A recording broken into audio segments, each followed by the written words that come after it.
You're listening to the Play Therapy Podcast with Dr. Brenna Hicks, your source for centered and focused play therapy coaching.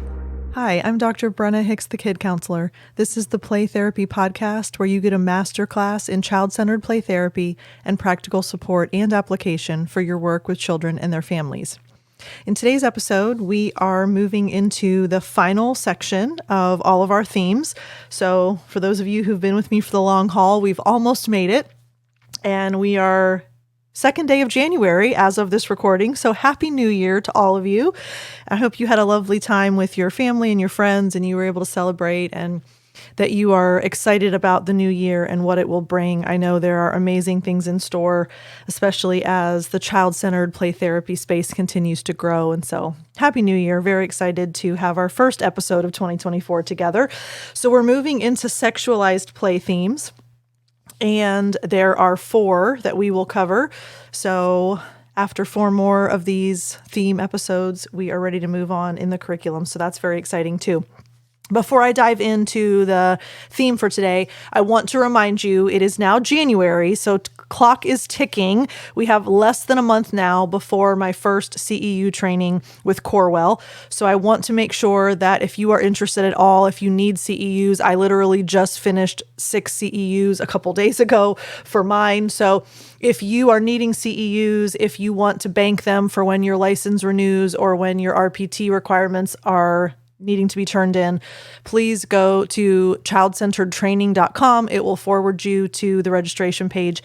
There are a limited number of seats, and Joseph, who is the guy at Corewell, he said that typically the workshops and the CEU classes fill up pretty quickly right before the training. So limited number of seats, APT limits it to 50 people. So please make sure that you get in if you are wanting to join that CEU group. It'll be so much fun.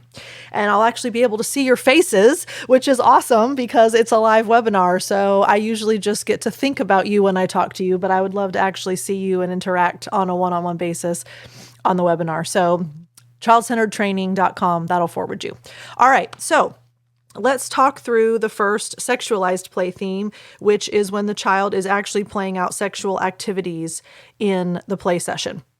So what might this look like? So either they will use miniatures, animals, figures, dolls, and they will play out sexual activities. So sometimes this is just genital contact. Sometimes it mirrors the sexual act. Sometimes it looks like oral. So you will just see the child demonstrate sexual activity using dolls, miniatures, figures, animals, things like that. And this is, in my opinion, we don't work with a lot of sexual abuse cases. We don't work with a lot of children who have dealt with sexual trauma of any kind. But the times that we have, and we've seen this play out, and this is just me being really transparent. I'll get back to the theme in a second, but I just want you all to know this is one of the trickiest things for me to navigate when I've had this in play sessions. And I think it's just because it's not something that I'm super comfortable and familiar with, number one. So I think it's just a lack of exposure. But then from a personal standpoint, I think it just hits me deeper than other play. And I know every therapist has that one type of play that really kind of unnerves them or bothers them. For some, it's aggressive play. For some, it's reckless play. For me, it has pretty much always been any kind of sexualized play, unless I know that there is no history of any kind of sexual trauma or abuse, and maybe they've just seen something that they're replaying out. In other words, like they saw a video or they saw a movie or something that they're playing out, that's different. But when I know there's a history of trauma and abuse, this is tricky for me to not let it kind of get under my skin a little bit. So I just want to be really clear on that. This is probably my Achilles heel, if there is one, as far as the themes that emerge in the play session for me personally. So when we see a child acting out sexual activities in the playroom, we need to understand what potential meanings and root causes. So I think the disclaimer that I need to throw out in this episode is We cannot assume that just because the child is playing out sexual activity that they are being abused or they have been abused. That is something that a lot of my therapists have really panicked about and come to me and said, oh my gosh, do I need to file a report? And what do I need to do? And do I need to talk to the parents? And so just be cautious.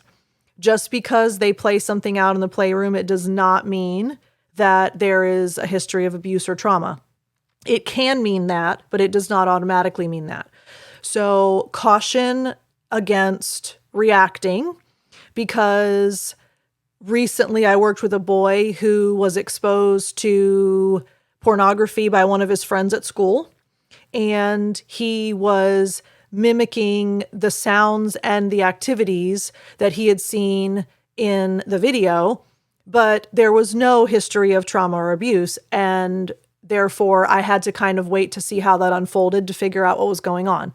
So it is very important to give it a little bit of space and not only see if it happens repetitively, but also see where the child goes with it and what is driving it. And you will be able to infer what's going on there if you give it several sessions and give the child opportunities to continue to play it out.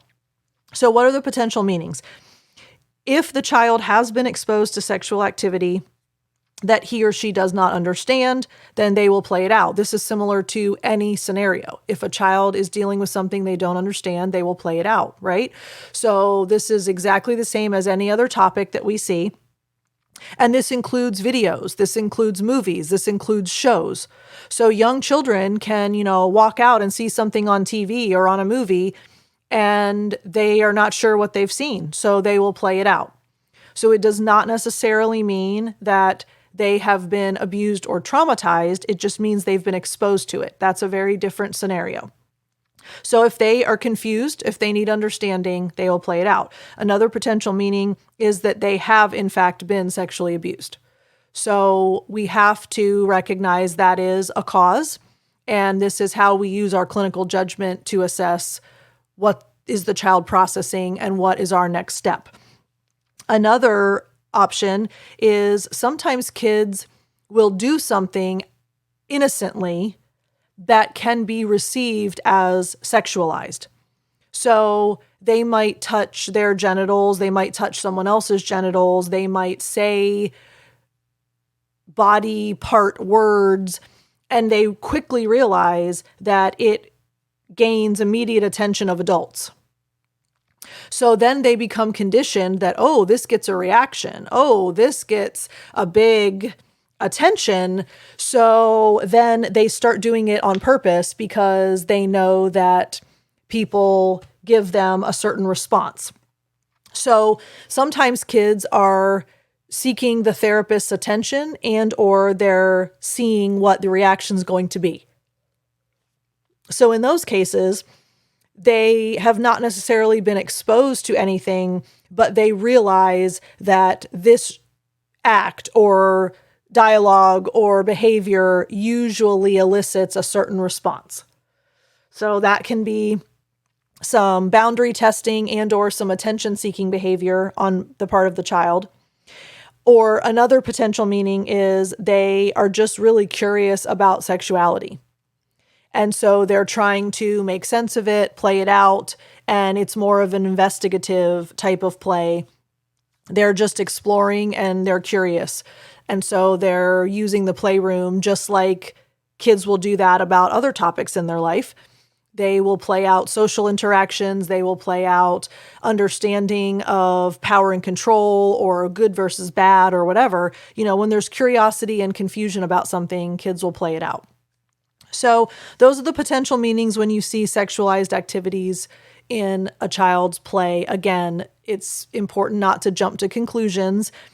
We always document, we always make a note, we keep a mental note for sure, because we want to see if it continues from week to week. We want to see what progress or shifts that we observe, and then we decide if we need to discuss with parents or file a report or whatever. But again, if it happens one time, It usually is an outlier. If it happens consistently, then there's something more significant there. And again, waiting to see how the child allows that play to unfold will give us cues into what the child is actually working on. So I hope that that's helpful. That is the first of these last 4 of this category. So next week, we're going to be talking about when sexual behaviors are directed at you, the therapist, which can always be awkward and uncomfortable. So we're going to dive into that. And, it's always tricky when there's an awareness on our part, but not necessarily on the child's part, and how to navigate that. So that's going to be an important one as well. I am very grateful for each and every one of you. Happy New Year. Welcome to 2024. We will talk again soon. Bye. Thank you for listening to the Play Therapy Podcast with Dr. Brenna Hicks. For more episodes and resources, please go to www.playtherapypodcast.com.